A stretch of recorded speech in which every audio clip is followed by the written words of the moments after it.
Interesse próprio, rebelião, orgulho e inveja me atormentavam, um após outro, até que resolvi vencê-los ou morrer. Lutei até Deus me conceder vitória sobre eles.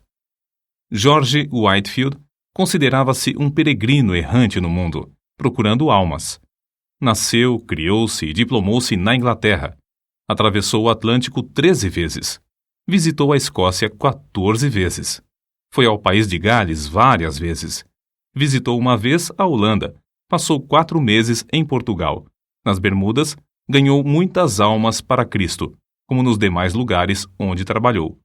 Acerca do que sentiu em uma das viagens à colônia da Geórgia, Whitefield escreveu: Foram-me concedidas manifestações extraordinárias do alto. Cedo de manhã, ao meio-dia, ao anoitecer e à meia-noite, de fato durante o dia inteiro, o amado Jesus me visitava para renovar-me o coração. Se certas árvores perto de Stonehouse pudessem falar, contariam acerca da doce comunhão que eu e algumas almas amadas desfrutamos ali com Deus, sempre bendito. Às vezes, quando de passeio, a minha alma fazia tais incursões pelas regiões celestes, a qual parecia pronta a abandonar o corpo. Outras vezes, sentia-me tão vencido pela grandeza da majestade infinita de Deus que me prostrava em terra e entregava-lhe a alma, como um papel em branco para ele escrever nela o que desejasse. De uma noite nunca me esquecerei. Relampejava excessivamente. Eu pregara a muitas pessoas e algumas ficaram receosas de voltar a casa. Senti-me dirigido a acompanhá-las e aproveitar o ensejo para as animar a se prepararem para a vinda do Filho do Homem. Oh, que gozo senti na minha alma, depois de voltar enquanto alguns se levantavam das suas camas, assombrados pelos relâmpagos que andavam pelo chão e brilhavam de uma parte do céu até a outra. Eu, com mais um irmão, ficamos no campo adorando, orando, exultando ao nosso Deus e desejando a revelação de Jesus dos céus, uma chama de fogo. Como se pode esperar outra coisa a não ser que as multidões a quem Whitefield pregava fossem levadas a buscar a mesma presença? Na sua biografia, há um grande número de exemplos que bem ilustram tal fato. Oh, quantas lágrimas foram derramadas com forte clamor pelo amor do querido Senhor Jesus! Alguns desmaiavam e, quando recobravam as forças, ouviam e desmaiavam de novo. Outros gritavam como quem sente a ânsia da morte. E depois de findar o último discurso, eu mesmo senti-me tão vencido pelo amor de Deus que quase fiquei sem vida. Contudo, por fim, revivi.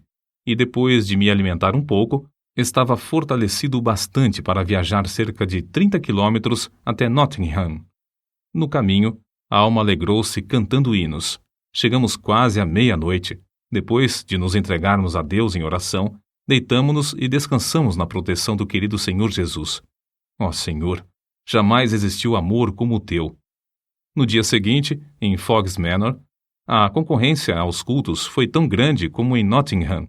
O povo ficou tão quebrantado que, por todos os lados, vi pessoas banhadas em lágrimas. A palavra era mais cortante que espada de 2 gumes, e os gritos e gemidos alcançavam o coração mais endurecido. Alguns tinham semblantes pálidos como a palidez de morte, outros torciam as mãos, cheios de angústia. Ainda outros foram prostrados ao chão, ao passo que outros caíam e eram aparados nos braços de amigos. A maior parte do povo levantava os olhos para os céus, clamando e pedindo a misericórdia de Deus. Eu, enquanto os contemplava, só podia pensar em uma coisa: o grande dia. Pareciam pessoas acordadas pela última trombeta, saindo dos seus túmulos para o juízo. O poder da presença divina nos acompanhou até Basking Ridge, onde os arrependidos choravam e os salvos oravam lado a lado. O indiferentismo de muitos transformou-se em assombro, e o assombro, depois, em grande alegria. Alcançou indivíduos das mais diversas classes, idades e tipos de conduta. A embriaguez foi abandonada por aqueles que eram dominados por esse vício. Os que haviam praticado qualquer ato de injustiça foram tomados de remorso. Os que tinham furtado foram constrangidos a fazer restituição. Os vingativos pediram perdão. Os pastores ficaram ligados ao seu povo por um vínculo mais forte de compaixão. O culto familiar foi iniciado nos lares. Os homens foram levados a estudar a palavra de Deus e a ter comunhão com o Pai nos céus. Mas não foram somente nos países populosos que o povo afluiu para ouvi-lo. Nos Estados Unidos, quando eram ainda um país novo, ajuntaram-se grandes multidões dos que moravam longe uns dos outros nas florestas. O famoso Benjamin Franklin, no seu jornal, assim noticiou essas reuniões. Quinta-feira, o reverendo Whitefield partiu de nossa cidade acompanhado de 150 pessoas a cavalo, com destino a Chester, onde pregou a 7.000 ouvintes, mais ou menos. Sexta-feira, pregou 2 vezes em Williamstown, a quase 5.000. No sábado, em Newcastle, pregou a cerca de 2.500. E na tarde do mesmo dia, em Christiana Bridge, pregou a quase 3.000. No domingo, em White Clay Creek, pregou 2 vezes, descansando uma meia hora entre os sermões, a 8.000 pessoas, das quais cerca de 3.000 tinha vindo a cavalo. Choveu a maior parte do tempo, porém, todos se conservaram em pé, ao ar livre. Como Deus estendeu a sua mão para operar prodígios por meio de seu servo, vê-se no seguinte relato. Num estrado perante a multidão, depois de alguns momentos de oração em silêncio, Whitefield anunciou de maneira solene o texto. É ordenado aos homens que morram uma só vez, e depois disto vem o juízo. Depois de curto silêncio, ouviu-se um grito de horror, vindo de um lugar entre a multidão. Um pregador presente foi até o local da ocorrência para saber o que tinha acontecido. Logo voltou e disse: Irmão Whitefield, estamos entre os mortos e os que estão morrendo. Uma alma imortal foi chamada à eternidade. O anjo da destruição está passando sobre o auditório. Clame em alta voz e não cesse. Então, foi anunciado ao povo que um dentre a multidão havia morrido. Whitefield leu a segunda vez o mesmo texto. É ordenado aos homens que morram uma só vez. Do local onde a senhora Huntington estava em pé, veio outro grito agudo. De novo, um tremor de horror. Passou por toda a multidão quando anunciaram que outra pessoa havia morrido. Whitefield, porém, em vez de ficar tomado de pânico, como os demais, suplicou graça ao ajudador invisível e começou, com eloquência tremenda, a prevenir os impenitentes do perigo. Não devemos concluir, contudo, que ele era ou sempre solene ou sempre veemente. Nunca houve quem experimentasse mais formas de pregar do que ele. Apesar de sua grande obra, não se pode acusar Whitefield de procurar fama ou riquezas terrestres. Sentia fome e sede da simplicidade e sinceridade divinas. Dominava todos os seus interesses e os transformava para a glória do reino do seu Senhor.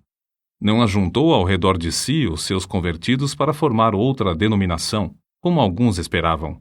Não, apenas dava todo o seu ser, mas queria mais línguas, mais corpos, mais almas a usar para o Senhor Jesus. A maior parte de suas viagens à América do Norte foram feitas em prol do orfanato que fundara na colônia da Geórgia. Vivia na pobreza e esforçava-se para granjear o necessário para o orfanato. Amava os órfãos ternamente, escrevendo-lhes cartas e dirigindo-se a cada um pelo nome. Para muitas dessas crianças, ele era o único pai, o único meio de elas terem o sustento. Fez uma grande parte da sua obra evangelística entre os órfãos e quase todos permaneceram crentes fiéis, sendo que um bom número deles tornaram-se ministros do Evangelho. Whitefield não era de físico robusto. Desde a mocidade, sofria quase constantemente, anelando, muitas vezes, partir e estar com Cristo.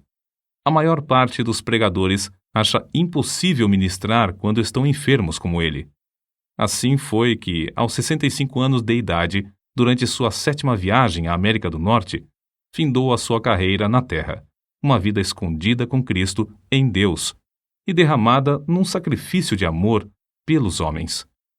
No dia anterior ao seu falecimento, teve de esforçar-se para ficar em pé. Porém, ao levantar-se em Exeter, perante um auditório demasiado grande para caber em qualquer prédio, o poder de Deus veio sobre ele. Whitefield pregou como de costume durante 2 horas. Um dos que lhe assistiram disse que seu rosto brilhava como o sol.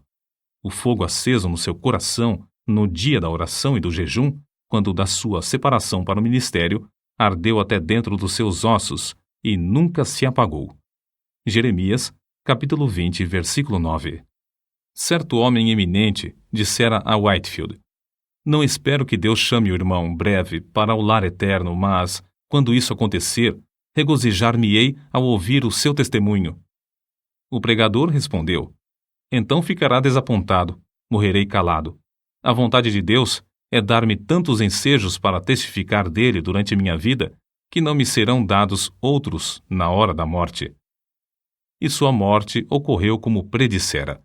Depois do sermão, em Exeter, foi a Newburyport para passar a noite na casa do pastor. Ao subir para o quarto de dormir, virou-se na escada e, com a vela na mão, proferiu uma curta mensagem aos amigos que ali estavam e insistiam em que pregasse. Às 2 horas da madrugada, acordou.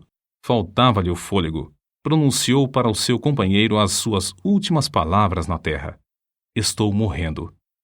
No seu enterro, os sinos das igrejas de Newburyport dobraram e as bandeiras ficaram a meia haste. Ministros de toda a parte vieram assistir aos funerais. Milhares de pessoas não conseguiram chegar perto da porta da igreja por causa da imensa multidão. Conforme seu pedido, foi enterrado sob o púlpito da igreja. Se quisermos ter os mesmos frutos, ver milhares salvos, como George Whitefield os teve, temos de seguir o seu exemplo de oração e dedicação. Alguém pensa que é tarefa demais? Que diria George Whitefield agora, junto aos que levou a Cristo, se lhe fizéssemos essa pergunta?